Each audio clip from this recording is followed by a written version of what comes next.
Hey everybody, thanks for clicking on Storm Talk. Way through News meteorologist Brian Good here, as always do. Let's get through the outlooks first, and we'll come back around to them again a little bit later and explain them. Today's risk in the plains down to Texas. Tomorrow's risk, 2 areas of enhanced near Wichita, Kansas City, all the way down into Louisiana. Remember those 2 areas. I'll point that out again later. And then Saturday, part of our area is under the slight risk for severe weather. It does not include Louisville officially, but say Bullitt County, south and west, slight risk is there. And we'll dive into the details on that in just a second. First off, I do want to mention, though, the colder side of things. And then the short term, we do have that frost advisory in effect over all of our counties through early tomorrow morning. And we have the freeze warning in that pink shaded area to the north. I think there's a good chance we'll see a freeze warning get issued a little more for our eastern counties here later on. Weather Service, I'm sure, will decide that here shortly and let us know what they're going to do. Not so much for the frost potential. I still think the frost is going to be very patchy in nature overnight tonight, early tomorrow. But the actual temperature will either hit or drop below freezing. So frost aside, you go below freezing, you got to issue a freeze warning. And that potential is looking more and more likely in this area. So again, a freeze warning is a possibility. For all this to happen, you got to have a clear sky and light winds for good radiational cooling. We've got the clear sky. We're at 60 right now, and 57 in Salem, 57 into Seymour. Temperature forecast here overnight tonight. You see what happens towards sunrise. Anywhere you see that pink shaded area is where we're going to drop below the freezing mark. And again, that best chance looks to be southern Indiana and mainly east of 65 is where if there's going to be a freeze warning, I think it'll be there. In Louisville, it's saying 32 degrees, but it doesn't understand the heat island effect. This model of the grid is not detailed enough to pick up on that, but we know that, so that's why we alter the forecast. I think here in Louisville, I would say 37 to 39 is going to be a very likely range for us here in the city. Fernon Creek, though, J-Town, Fisherville, down into Highview, you guys could very well get close to, say, 33, 34, though. All right, so here's the setup. As we head into, after this cold snap here early tomorrow morning, we deal with Friday night into Saturday.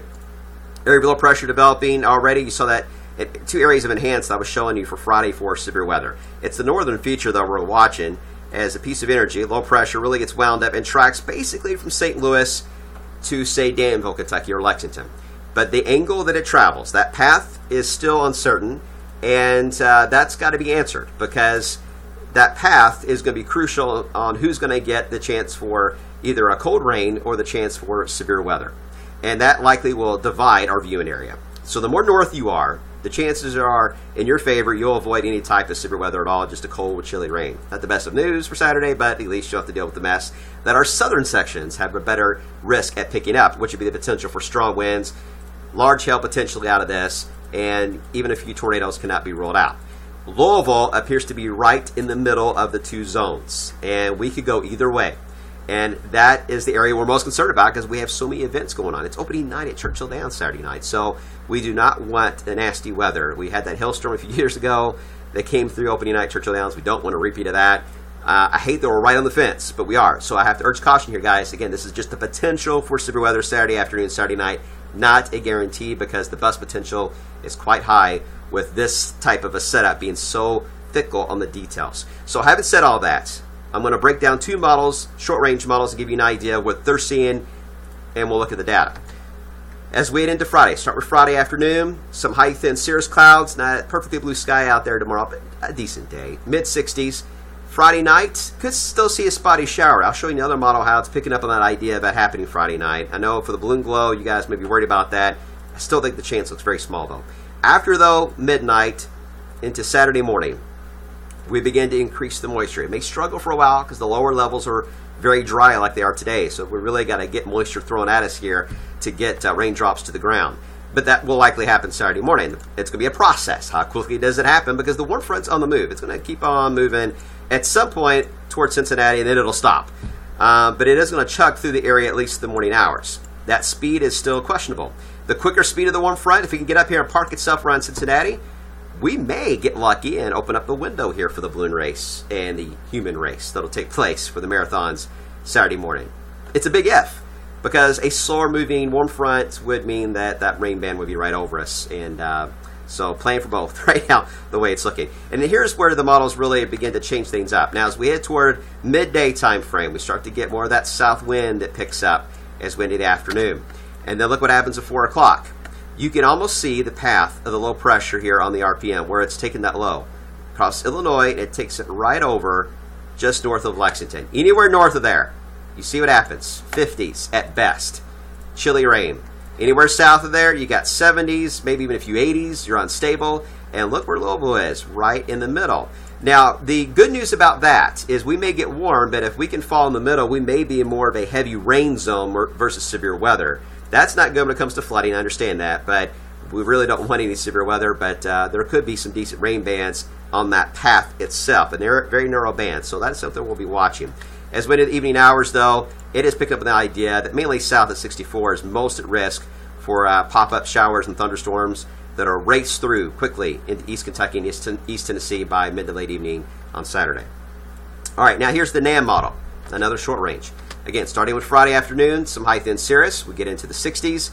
It tries to pick up on some prefrontal rain ahead of the warm front Friday evening, I would say 9, 10 o'clock. The balloon glow, they open the gates up at the Expo Center at about 6 o'clock. I would say, between 6 and 8 and 9 o'clock, it's very likely going to be dry. But after that, then we may have to start introducing maybe a rain chance in case the NAM is correct on the idea we may moisten up to get raindrops to the ground level. I think it's overdoing it somewhat here because it's really got to turn the atmosphere over to get moisture involved. But we'll watch this because it is a fairly decent short-range model on this idea. Then as we head toward sunrise, again, where is that warm front going to be? Is it going to be up here or is it going to be right over us? I feel for Ryan Hoke. He's sitting next to me, by the way. He's going to have to deal with this on Saturday morning because that's going to be a tough question to answer because it really will impact all of our events early on Saturday. So let's plan for worst case scenario. That would be potential for heavy rain and lightning. And let's hope for the best that we can get this to push enough to the north to give us a break. But it's still a big if. All right, by mid-morning, still a chance for some clusters of heavy rain. But you see what's happening here. By midday, you start to see the warmer air show up. 68 in Madisonville, some 60s showing up, but still in the 40s off to the north. And by the afternoon, it's picking up on the idea some thunderstorms begin to pop on the radar. We begin to pick up on some instability, mainly, though, in this area. In fact, as you get into the evening, you see what happens. 70s, mid-70s, right in this zone. So it's a little further south here with the low track than the RPM. Not much, only about 2 to 3 counties to the south, but it is to the south. I will say that the GFS, its path of the low pressure is more like this, which is much more to the north, which means a lot of us would be in the 70s and unstable. So I'll show you the maps in GFS in a second, but GFS is an outliner right now going north. The NAM model, as you are seeing here, is more like this. RPM is more like this, and I just looked at the European model just came in, and the European model is like this. So we've got 3 models that are clustering on the idea of that middle ground being very close to Louisville, GFS, the outliner, further to the north. But you see the overall trend. Our southern counties still most at risk for the stronger storms, and then that'll be out of here by later Saturday night. Maybe some showers, though, lingering as we head into Sunday. All right, let me get past these couple of maps here. Sorry, these were in the system. Hope you grab a snack real quick while I'm talking. Okay, here we go. We're back now. And you can see as we head into the wind fields here. This is the GFS. This is Saturday evening. Again, much more to the north. Strong wind fields over a good chunk of our area Saturday afternoon and evening. Now, the NAM model, I backed it up too early in the morning because I wanted to point out that the warm front Saturday morning could have some decent winds with it. That is very common to get rotating storms, really, on warm fronts in our area, especially early in the day. We'll watch that. I'm questioning how unstable we really will be with that kind of a setup. But the wind fields are very impressive with this warm front. So any type of instability that can be realized will need to be watched early on Saturday. So it's interesting the NAM is seeing that. And it's already picking up on those wind fields for the afternoon. Again, the track of this would be more to the south and east later in the day. Here's the instability. The capes, we call that, from the GFS. Again, mainly it's more to the north. As I said, a further north track means much more of us are unstable. The NAM, much more to the south on the track, so it suppresses the best instability, mainly south of Louisville. The LIs, we call this, lifted index, 0 to negative 10, very unstable. The more you get to the negative 10 category, 0 being the better side of things, it's forecasting about a negative 11. So, again, GFS, quite dramatic on the unstable parameters for our area. Now, you look at the GFS, yeah, it's dramatic. I mean, negative 13 to the south, but it suppresses it south of the Jefferson County, Kentucky area. We'll watch it, guys. We'll have much more on this in the next 24 hours. After we get past this mess, though, the question for Derby week is going to be a couple of things here. We've got an area of low pressure tracking across the Gulf states and one out to sea. How much of an influence will this low here in the Atlantic force this low to either try to curve up the coast or head out to sea as well? We don't know how that's going to play out. Right now, GFS is favoring the idea that it's going to go more out to sea, which would mean cool weather, maybe some spotty showers for the boat race, and maybe showers south and east of us on parade day, but mainly dry and cool. But I will say that the European model and some of the NAM models that are coming in, the Canadian, are trying to trend to that a little more